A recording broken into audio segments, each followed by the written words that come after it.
Hey everybody, Rockin Robbie Billups here for Pop Culture Philosophers, and it is time for the weekly comic book review.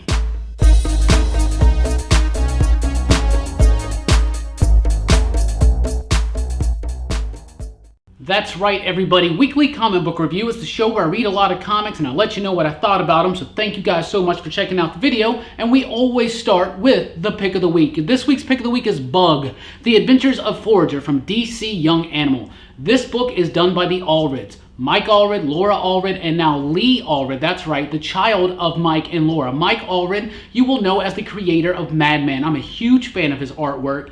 And DC already has a really good Jack Kirby tribute out right now with the Commandy Challenge. It is Jack Kirby's 100th birthday this year. And the Bug, The Adventures of Forager, is an even better tribute. This thing is crazy Kirby'd out. Everything Kirby. If you're a fan of Jack Kirby, you're going to love this book. If you like weird, wild, zany stuff, you're going to like this book. So basically, if you like the typical DC Young Animal stuff, you're definitely going to like this, especially if you're a Kirby head. This book is super, super cool. It picks up, first of all, Forager is a character that was created by Jack Kirby in the New God series from the 1970s. This picks up right from the last time we saw Forager, and it just brings us up to date, and it's a really cool, weird story. Lots of cool ideas and concepts in here. This book is just crazy. I highly recommend that you pick this one up. It's kind of a light week this week. We don't have a Button, we don't have a Secret Empire, we don't have a whole bunch of giant mainstream titles. Definitely take the time to pick up Bug, especially if you're a Mike Allred fan. It's got great artwork, a weird zany story, and just amazing colors by Laura Allred. All in all, love this book. I found it very, very fun and a fitting tribute to Jack King Kirby. Also from DC this week, we got Action Comics 979. It is the first part of the Revenge story, the new Superman Revenge Squad. It's a super, super cool lineup, some of Superman's best villains. I love this book. I think it's great. It really delivers on its title. It's Action Comics. It's got huge, giant, explosive splash pages, lots of action, powerful scenes, really, really cool, giant, huge, explosive comic book stuff. So if that's what you're after, Action Comics is definitely where you want to go.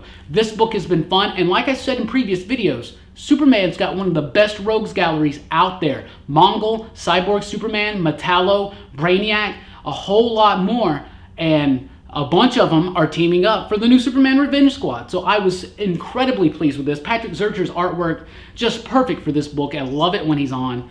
So there you go. Love Action Comics. Detective Comics 956 wraps up the League of Shadows story. I love this book. I've said it before. I'll say it again. It's my favorite Batman book. I know a lot of people are all crazy about Scott Snyder, and we were really expecting Tom King to deliver something just a little bit better, at least in my opinion. Detective, though, is straight up what I'm after. This book is awesome. I love it. A big spotlight on Orphan, or Cassandra Cain, or Batgirl, however you remember her. She's awesome. She's still a great character. This book really handles all the different characters very, very well, and new additions all the time. We got Azrael and Batwing in here. The lineup in this team has changed already, and it's not even been a year. So this is just a really solid, great book. It's got fill-in artwork from Takara again. It's all right. It's pretty good. It's not as good as when Barrows is on here, but this book is so cool. It's meaningful and dramatic, and it's action-packed and really cool and intriguing. It's got a great mystery. What are they building up to? Really looking forward to seeing it. Wonder Woman number 22 is another part of the God Watch story, one of the stories that takes place back in the past.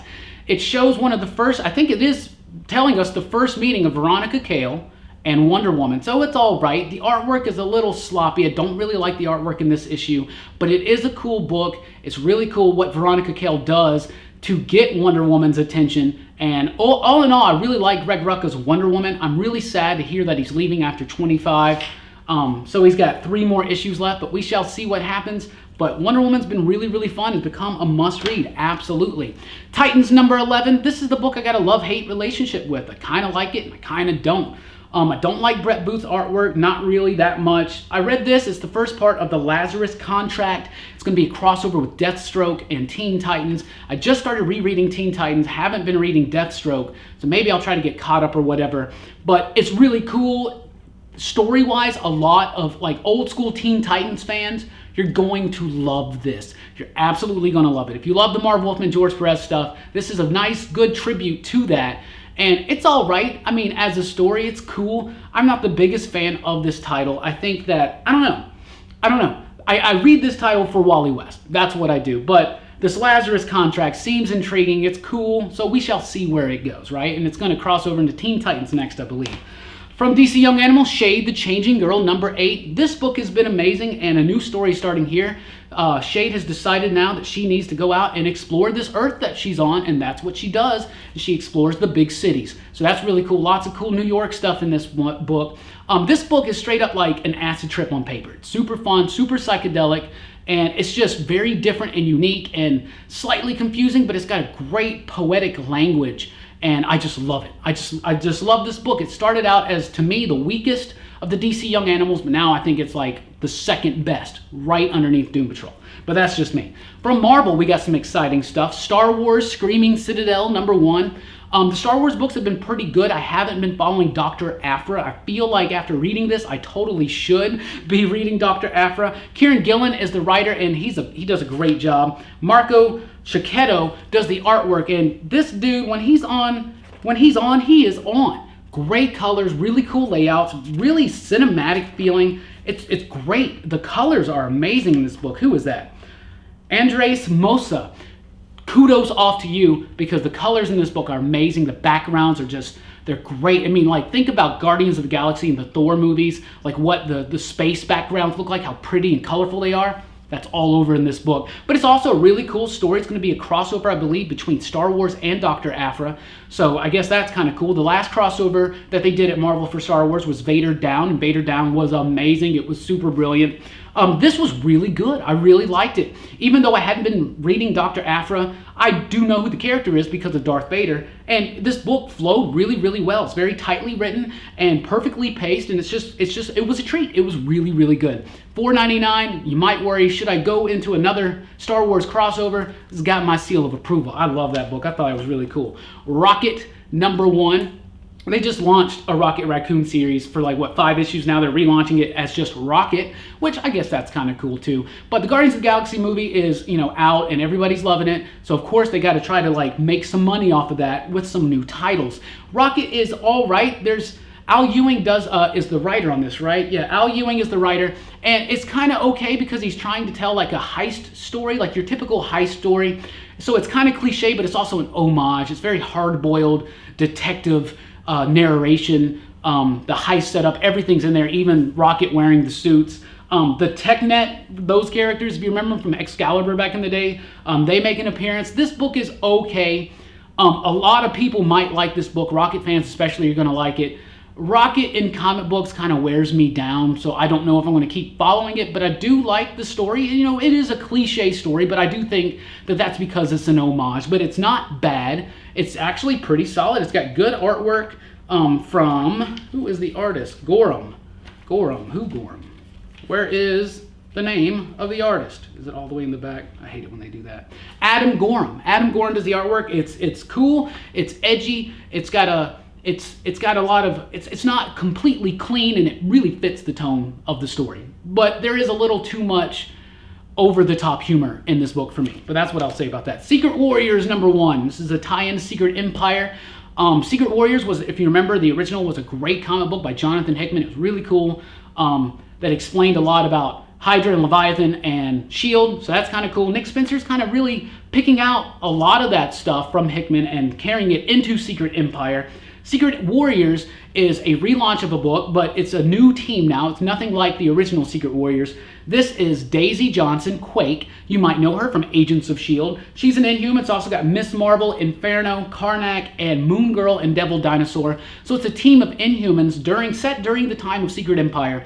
In Secret Empire number 1, we found out that there are basically like concentration camps for the Inhumans, or like holding the Inhumans away. And so they're trying to do something about it. So they got a group of Inhumans together, they go out and they try to stop it. The setup is okay. The book is a little verbose, it's a little clunky, it doesn't have a good flow to it. All in all, I didn't really enjoy this book that much. I was really hoping to have a lot more in it. I don't know, the characters didn't do anything for me. I don't think they were fleshed out right. We shall see what happens with it in the future. Zombies Assemble #1 from Marvel. This is a manga. It's a zombie manga, so you have to read it, you know, backwards and all that stuff. And it's perfectly paced like most mangas are. That's really, really cool. But the story is just completely dumb. The dialogue is atrocious. I could not stand this book. That's what I thought about that. So, Black Panther and the Crew #2. Ta-Nehisi Coates has been doing a hell of a job on Black Panther. And now he is joined by Yona Harvey as a co-writer for Black Panther and the Crew. Issue 1 made my pick of the week. I really loved it. Thought it was a really good, solid Misty Knight story that really got into her head, and I really liked it and thought it was very intriguing. This one, not so good. Maybe it's because Coates kind of stepped out. He's just mostly now like a story guy for this, not really a scripter. Maybe that's the difference. But this one didn't really grab me as much as issue 1. It didn't make me want to fall off of this book, but it just didn't really do much for me. It was okay. I felt like it was a little overwrought, a little overdone. I really liked issue 1. I'm very excited to see what happens in issue 3. It's got a cool ending. It's got some cool stuff in it. It's got great characters that we all just love. Misty Knight, Storm, Black Panther, Luke Cage. But issue 2 just was not as good as issue 1 in my opinion. Absolutely. XMen Blue #3. We have X-Men Gold, we have X-Men Blue. X-Men Gold is the one that's supposed to feel like a Claremont book, supposed to feel more like an X-Men book. But this book feels more like an X-Men book to me than X-Men Gold. I love X-Men Blue. Issue 3 is the weakest so far, the weakest issue so far that we've had. But it's still really good. It's paced very well. It's got decent art. A really cool, tightly written script that was very, very enjoyable. And a neat little twist on the Sentinels and Bastion from Operation Zero Tolerance back in the 90s days, you know, 90s kids, if you remember that. He makes an appearance in that too, so that's really, really cool. All in all, though, it didn't really feel like there was enough meat to this story, but it's mostly probably just set up for what's going to come later on down the road, so that's actually pretty nifty. X-Men Blue's been really good. What's also been really good is Weapon X, and Weapon X #3 is out this week. Greg Land, yeah, I don't really like his artwork. He is joined by fill-in artists on here, and the fill-in art is a whole lot better than Greg Land's, but this book, like I said before, it's the Rambo/Expendables of the X-Men universe. It's a no-brainer. It's just meant to be a fun action movie, and that's what it delivers, and that's what I really like. If we can replace Greg Land, I like it even more. And of course, they really start now. We all know about the Weapon X Hulk thing that's coming out, the Weapons of Mutant Destruction or whatever. Well, that really starts getting played up in here. And it does say to be continued in Totally Awesome Hulk, which I find very, very annoying. But all in all, Weapon X is a very enjoyable read. It's not gonna change your life, but it might enjoy you for about 5 to 10 minutes. So that's super cool. Amazing Spider-Man #27. Silver Sable is back. She explains how she got back in this issue, in case you wanted to know. I've been loving this book. Dan Slott gets a lot of crap from fans, but I think he's been doing a great job on the Spider-Man books. They're fun, they're serious, they don't take like just 2 minutes to read. You actually, I don't know, I just love it. I'm invested in Peter Parker. I love his world. I love what's been going on since the relaunch after Secret Wars, where he's more like a Tony Stark type character. This Osborn identity story's been okay. Not my favorite version of Osborn, for sure, but the ending is very, very intriguing, and it's kind of a really cool setup. So, I don't know. I love Amazing Spider-Man. I think it's been hellaciously good since Dan Slott's taken over. I mean, even the Brand New Day stuff, I think it's just been solid since Brand New Day. Absolutely. Old Man Logan #23. The penultimate chapter of Past Lives. So next issue is Jeff Lemire's final one. It's going to be sad to see him go. But this is a cool little exploration into Wolverine's history and the character of Wolverine and who he is. And overall, this whole run's been really cool. Dustin Nguyen doing the artwork. It's a little rough, but it's meant to be rough. It's not as good as Andrea Sorrentino, not as good as the Nguyen stuff on Descender, but it is really good. It gets the job done. I've been loving Old Man Logan. I'm really sad to see it end, but I am also excited to see what the next issue will be and how Jeff Lemire wraps up this study into Logan. And that's what it's been. It's been a really cool study into Old Man Logan, which of course is a study into Logan because he has all the baggage as the Wolverine that we all knew and loved. So there you go. From Boombox, we have the Misfit City #1. I'm always excited to read something from Boombox new. This book was okay. It's kind of a ripoff of the Goonies. Now, it's meant to be a ripoff of the Goonies. Once again, an homage. But I didn't really like it that much. It's basically about a town where a movie called, what do they call it? The Gloomies. The Gloomies was filmed, and a lot of people go there to check it out. And then these women find an actual map, and these other people are after it, and the Goonies hijinks ensue. It's all right. I wouldn't recommend this one though. It could be a lot better, but it's not. So I didn't really like it that much. Copperhead number 13 from Jay Farber and Image Comics. Love this book. Sci-fi western. Really, really cool sheriff story. Really awesome stuff. I just love this book. It's been missing for a while. Now it's been back, and this is like, what, the 3rd or 4th issue back, and it hasn't missed a beat. It's really, really good. They got a new artist, Drew Moss. He's doing a great job. I just love Copperhead. You need to read Copperhead. Have you ever read Copperhead? If not, I'll throw links down below to Trade 1 and Trade 2. Check them out. Those books are really, really good, very fun, and just a really good, solid, fun story. And like I said, sci-fi western, and it's really, really good. It's handled really, really well. Rock Candy Mountain came out this week, number 2. I read issue 1. I thought it was all right. It's based on, the old folk song. It's about this, it's about a hobo who believes that Rock Candy Mountain is a real place, and somebody gets caught up in with him, and he goes off on this journey with him. The book is okay. I thought issue 1 was a pretty solid start, but issue 2 kind of lost me. It was okay, but it didn't really grab me. And for $3.99 every month, you gotta grab me. You gotta make it worth my while. So I might check that out later on in trade. Godshaper number 2 came from Boom Studios. I really thought Godshaper number 1 had a lot of potential, and I feel like that potential got wasted in issue 2. I just didn't like issue 2 that much. The artwork from Jonas Goonface is actually pretty good. Still, the coloring is amazing, all that stuff. But Spurrier's script, Simon Spurrier, it's confusing. It jumps. It just leaves a lot to be desired, in my opinion. Didn't really like issue 2. I thought issue 1 was promising, a really cool concept, but I don't know. Issue 2 didn't really do anything more with it, or I don't know. It just didn't grab me again, just like I said about Rock Candy Mountain. So I can't justify checking it out again. But what I can justify are these cool Funko Pop covers. Oh my goodness. So they did the Ninja Turtle one. Now they're doing Ghostbusters, and we get that cool Stay Puft Pop figure cover. That's really cool.